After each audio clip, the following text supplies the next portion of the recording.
In this video, I'll be going over the basics of Minecraft parkour tick mechanics, and then I'll be applying what we've learned to try to debunk Dream's responses to the cheating allegations that he was using an auto jump hack to jump for him in Minecraft Championships 11 Parkour Warrior. I want to be clear that nothing in this video is proof that he was cheating, and that I don't hate Dream. I mean, I've watched almost all of his videos and I enjoy his content. I simply want to try to show you the ways in which his counter-arguments don't hold up, despite sounding valid, and show that most of them prove nothing. Even I was convinced by his arguments at first, until I spoke with several parkour professionals and did my own independent research that led me to conclude that they are riddled with contradictions and false statements. I mean, this doesn't necessarily prove he was intentionally lying about the things as part of some cover-up, as most of these things have alternative explanations, like him simply misremembering. I mean, MCC 11 was 5 years ago after all. So with that out of the way, let's dive into the mechanics behind timing parkour jumps in Minecraft. Enjoy the video. In Minecraft, motion isn't actually smooth like this. It's broken up into discrete time steps known as ticks. One moment you're here, and then suddenly you're here, and so on. But when it renders the game to the screen, however, it smooths it out by connecting the points with straight lines, like this, in order to create the illusion of smooth movement, when in reality, it's discrete steps. This is what Minecraft normally looks like. As you can see, the motion feels fluid and smooth. But if I enable this mod called Unlerp, then you can see what the game actually looks like.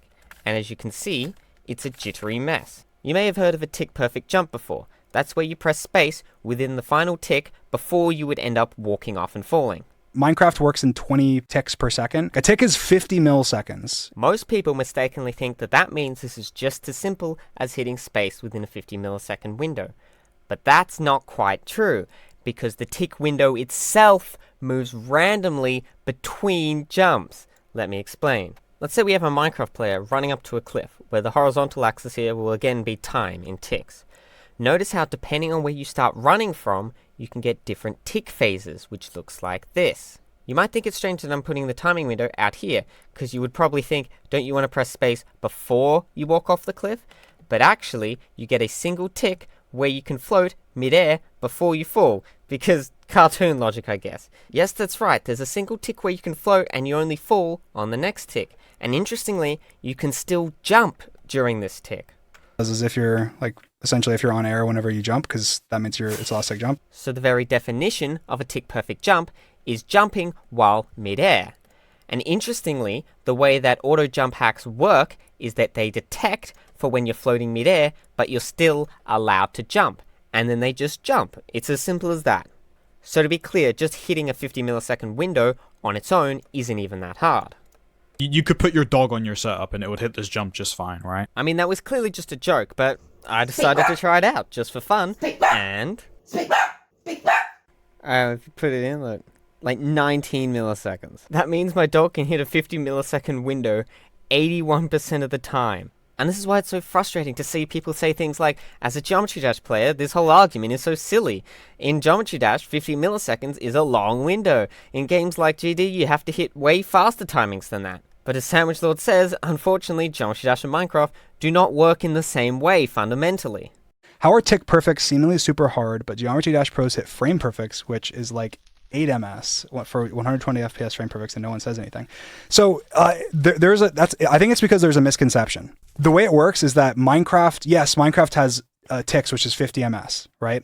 But whenever you're doing, whenever you're trying to do a jump, like an edge jump where you're W and then spacing, there's randomness. So the most important factor here isn't whether or not you can hit a 50 millisecond window, it's whether or not you know where the 50 millisecond window you're trying to hit even is.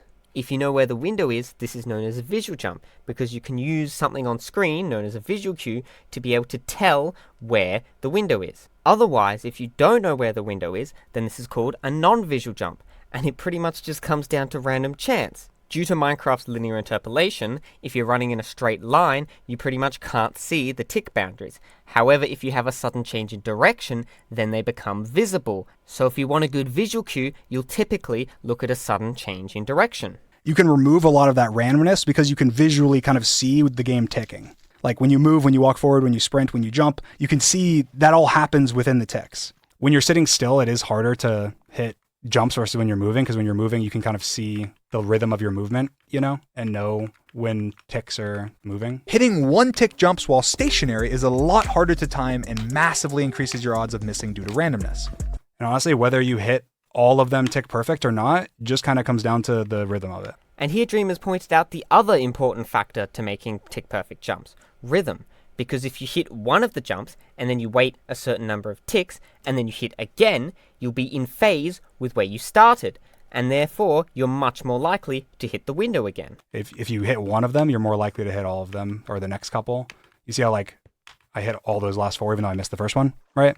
It's because I got in a rhythm.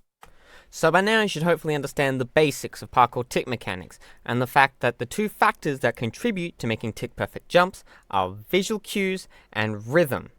Skill is only really a performance multiplier, because if you just take the time to set up the visual cues and rhythm, then you're basically guaranteed to make the jumps if you're good enough. If you're just here for the technical stuff, then you can skip to the last chapter, where I'll be going over all the statistics behind this and where all these numbers come from. First, I'll be looking at his video where he makes 50 tick-perfect jumps in a row.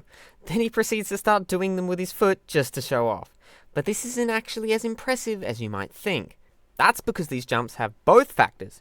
Jumping and landing are both sudden changes in directions, and therefore visual cues. And there's also rhythm, which you can just see for yourself. This can all be quite misleading. That's because it's easy to take this as Dream showing us that it's easy to make all tick-perfect jumps and that it's just skill. But that's only true if at least one of the two conditions is met. Not all tick-perfect jumps are made equally, because this is only for visual jumps. As you can clearly see, being able to do 100% of visual jumps does not translate to being able to do 100% of non-visual jumps. In fact, it doesn't even say very much. And in MCC 11, there are a lot of non-visual jumps, which are the main ones under suspicion. So this simply doesn't apply to them or prove just about anything.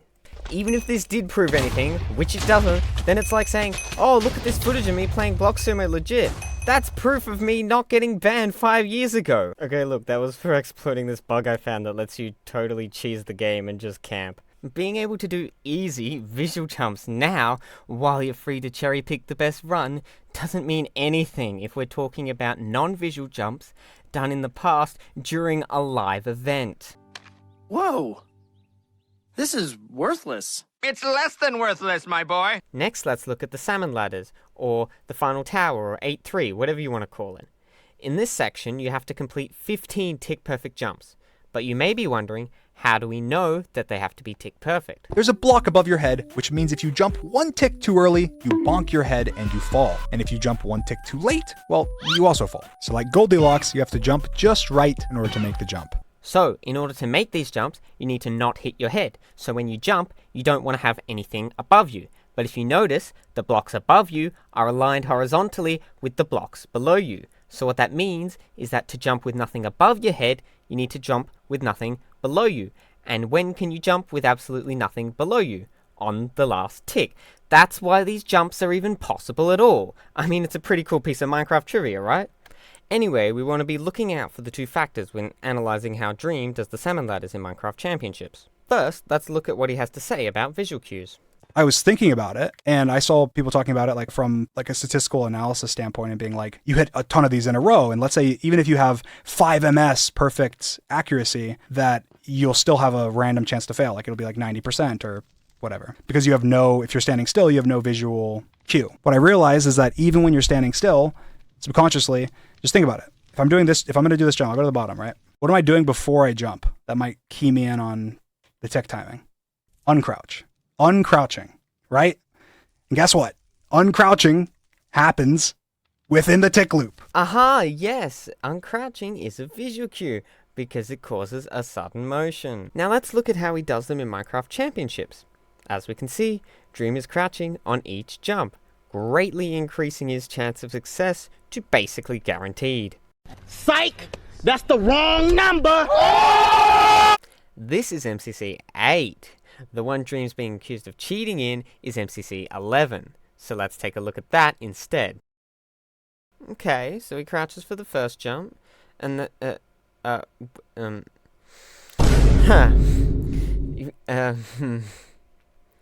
Yeah, I'm not seeing any crouching. Are you seeing any crouching? What am I doing before I jump? Uncrouch. Uncrouching. That was done with my free reverb plugin, by the way. Okay, well maybe you're just trying out a different visual cue. Found out that, oh, if I run this side, it's far more consistent. And of course, I don't know why that is. I mean, I know now, but I didn't know why that was, right? But I just realized if I run the side, for some reason, I'm able to do it more consistently, right? Than if I'm just shifting back and forth. So you can literally watch that evolve. And the reason is just because of you have more visual cues. Like if you're running, of course, you have a lot of visual cues based on the blocks moving past you and your movement starting, et cetera, et cetera. Yes, when you start running, that causes a sudden motion and you get a visual cue.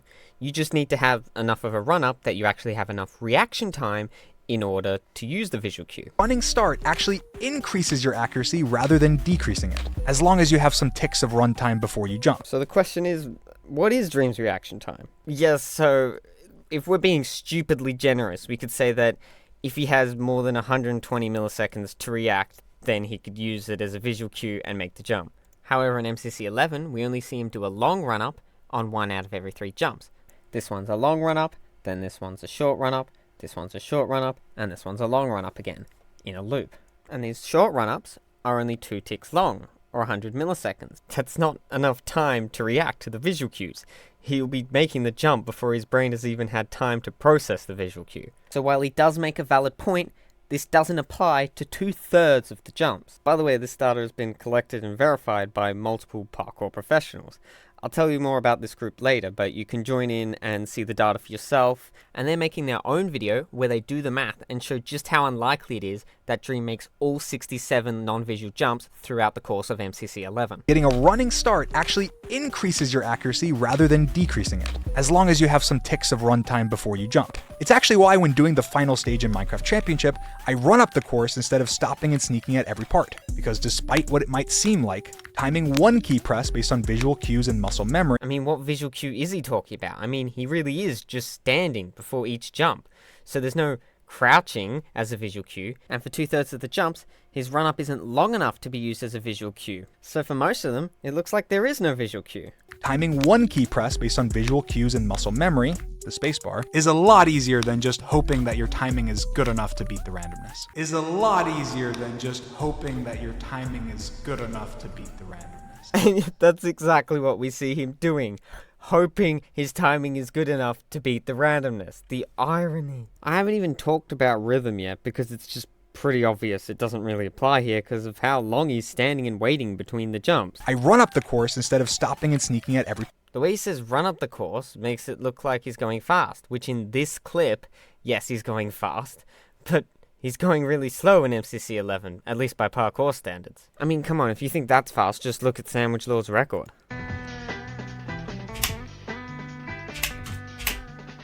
There's also a very strong rhythm. You can hear the rhythm, listen. It's also worth noting he does have a good rhythm in this clip where he's trying to demonstrate it to us.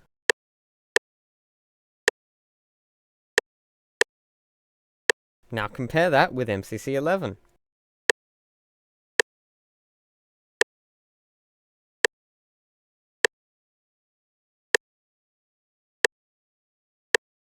I don't know about you, but if that was a heartbeat, I'd call a cardiologist because that is irregular. That cannot be healthy. You can't even really argue that he's just using a visual cue after a delay, because you need to use them right away before error accumulates. For example, imagine trying to stop a stopwatch at exactly 1 second versus exactly 1 minute with your eyes closed. The longer you wait, the less likely you are to hit it. Except that the stopwatch is going in 20 times speed, because there are 20 ticks in a second. I mean, I had to hack this metronome app just to get it to go this fast. Do you think you can keep track of that entirely in your head for even a second?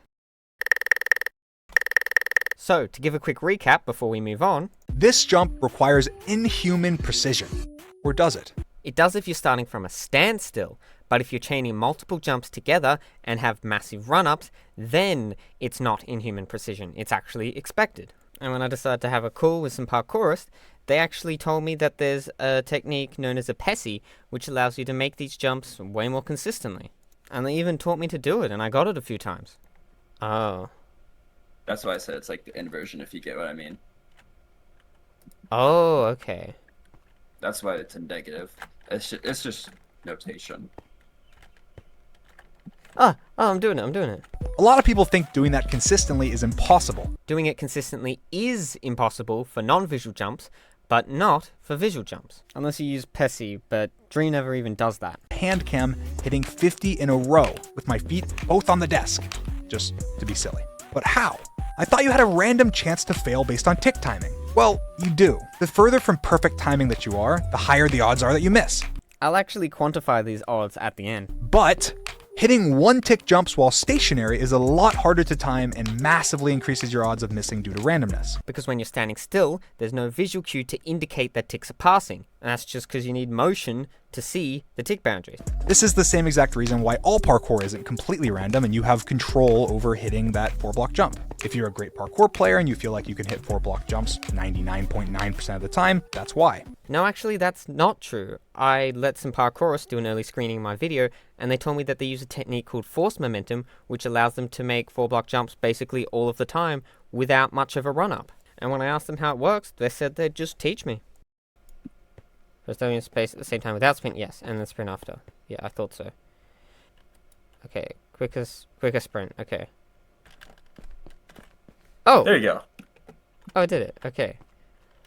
But Well, as it you was can too late. imagine, it's more consistent than just trying to run it. Right, or is it, do you get it every time if you make the timing right? Yeah. Oh, I am. Okay, yes. Oh, it's like really fast. Like that.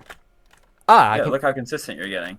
Therefore, trying to keep moving and getting a running start actually increases your accuracy rather than decreasing it, as long as you have some ticks of runtime before you jump. But you only have 2 ticks, or 100 milliseconds of runtime before 2/3 of your jumps, so this doesn't even apply to them. Like, 100 milliseconds is at the absolute human limit of what is even physically possible. And from what I've seen, your reaction time is slightly lower than average at best. It's actually why when doing the final stage in Minecraft Championship, I run up the course instead of stopping and sneaking at every part. I mean, yeah, he just said he doesn't stop and sneak, which is funny because in his stream after this, he goes on with this elaborate explanation about crouching. Like, he knows this, so why would he even mention this at all? I mean, it is possible he's just trying to tell us a random fact that he finds interesting, but just listen to the way it's framed and, like, the context around it. Basically, there's some randomness if you're, like just standing still and doing it. But also, then I realized, like, okay, if I was to just do these in a row, like I'm sitting here and I'm hitting these, I was thinking about it, and I saw people talking about it, like,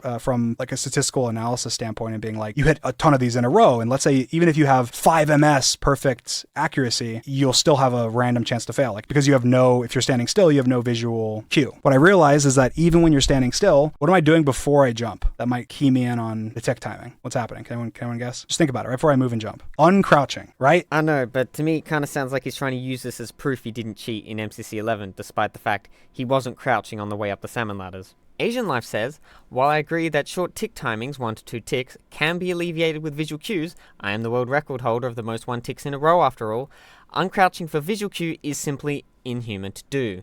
The uncrouch animation is only 1 tick long, plus 1 tick pre-animation, so, in order to react to each uncrouch and make it count as a true visual cue, you would either need an absurd 100 millisecond reaction time every single time you uncrouch, or have an inhuman internal clock that allows you to press the inputs for a 1 tick jump on some multiple of 50 milliseconds plus 25 milliseconds. This is the full comment if you're interested. You can pause to read it. I've also tried to arrange an interview, and if that goes well, I'll probably post it. So the uncrouching as a visual cue probably isn't even a real strategy that works either. Wow, that all took longer than expected, but I think we're finally ready to move on past the 50 jumps and salmon ladders. Also, according to YouTube statistics, a high amount of you are subscribing. Please stop, I can't keep track of my subscriber count. Slime ball, like slime jump. There was a jump where I hit space, right? Like on the edge of the slime. Like the reason I jumped on the slime is because I was trying to do this. I'll just demonstrate. Like if I jump, hold space, then I do a head hitter and climb up the ladder faster. Then I do a head hitter. Let's actually look at the slime jump. Wait, roll that back. That hoop is way too tall to hit your head on. You can hear me press space as soon as I hit the slime, right? And it's to catch the ladder sooner. I can confirm this appears to be true. It's the same concept here. Wait, what do you mean it's the same concept? You're not jumping directly to the ladder this one, so how could you catch it faster? You'd have to jump after the hoop. I mean, even if that was what he was trying to do, why would he press space that early? Like, let's look at how long it takes to land in the hoop after bouncing. That was over a second. I mean, I know he jumped right from the edge the other time, which would have slightly reduced it, but we know Dream's reaction time isn't that good, but is it that bad? But I mean, in MCC 10, it was just a matter of catching ladders, so it could just be that he was really used to that.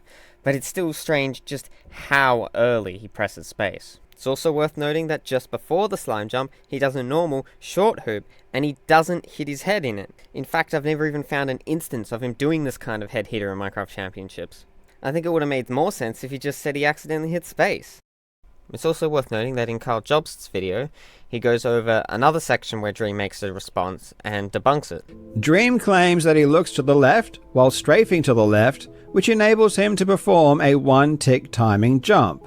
However, this is not what he does at all.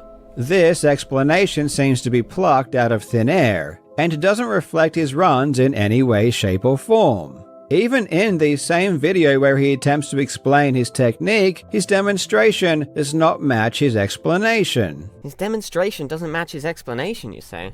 Where have we heard that before? Clearly, he does not look to the left when jumping around to the left. He looks to the right, so his entire premise is fabricated. To finish out, I want to say a lot of the things I haven't mentioned is because they actually do make sense, like having a noise gate. And yeah, he can just make mistakes and accidentally press space sometimes. Yeah, so if you think there's anything I missed or got wrong, then feel free to have a chat with me in the comments. Now it's time for everybody's favorite subject, math. Alright, let's get started. So basically, we're going to have a 50 millisecond window, but we're going to center it at the middle. So it'll go from minus 25 all the way up until 25. So that way it's 50 milliseconds long. Then we define our standard deviation, and then we'll write in our normal distribution. So 1 on standard deviation square root of tau on standard deviation squared.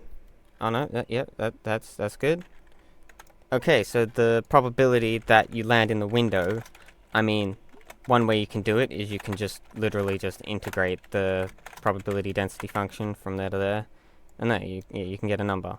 There's an alternative way of doing this, actually. Yes, there we go. So, we have the area here, and another way to split it, right, is to cut it in half, like this. So, due to symmetry, this will be exactly half of the total area we're after. And then to get just this area, so the whole left side of this distribution will be half the probability, 50%.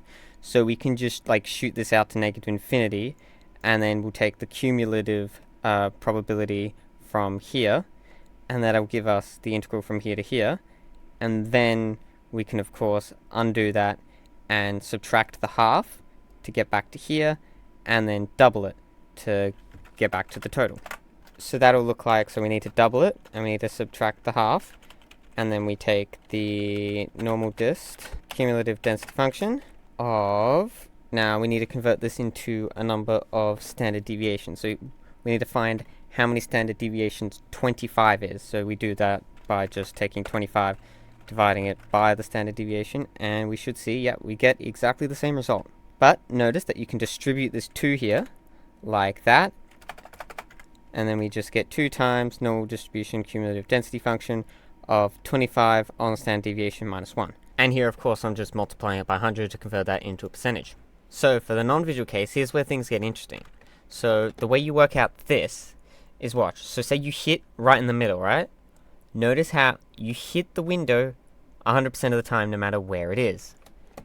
If you hit early at 0, then you never hit the window. And finally, if we hit it too late, you also never hit the window. So it clearly ramps from 0% success to 100% back down to 0. But what's the exact shape of this ramp? If I say hit it at 0.5, notice that for this entire section, this half, you don't hit it, and for this half, you do hit it. And since we're assuming you have no information about the window this is a uniformly distributed random variable from here all the way to here. So that means half the time you hit it, and half the time you don't. And that's just the same for any hit. So if it's over here, notice This portion of the time you hit it, this portion of the time you don't. So that means the shape of this ramp is actually a linear triangular ramp like this. So it just linearly goes from 0 to 100% chance if you hit here, and then down to 0% chance if you hit here. So all you really need to do is shove a normally distributed random variable through this success chance probability ramp function. In the end, you get this. It's worth noting that percentage is not really a linear measurement. If you go from like 75 to 80%, that's only like a difference from 3 jumps in a row to 4 jumps in a row. It's not that great a difference. However, say for example I go from 90 to 95%, the amount of jumps you can make in a row on average before you fail just about doubles. If you're interested in joining what has become basically the official dream analysis server, then there'll be an invite in the description. They've been collecting a lot of data like this. And they've also collected a lot of suspicious clips which haven't been seen by the public. Thank you to my investors, Tiagu620, 5 the Winham C, Meme Trick 777, and Vascular Colon 189, and Medidev 4051. What are these usernames? Thank you to Yusi for doing an early screening of my video and helping me make the intro part where I explain the tick mechanics easy to understand. And thank you to Volks and Verm for hanging out with me and teaching me more about parkour. Oh, I got it! You just made it! Bro, we got him to do a D4 45 strafe. Bro, should we get Dark to test our ranks? Test rank 1, see if it's too hard. Okay, I'll try your course. I don't know, he might be too good. He did a 45 strafe for him. Better than Dream already. W! Hey! That's a rank up. The game goes on though. I can spawn a Vex. Oh, I slipped. Wow. His people died. You might want to dip. There's a Vex up here, Verm. Wait, that was my Vex. Oh. Oh, Vern. Yeah, my Vex just killed someone else? Vern just died to my Vex? Verm died to it, yeah. Wait, I won? Why'd I win? Oh, because I got 3 kills. With the Vex, because I spawned a Vex.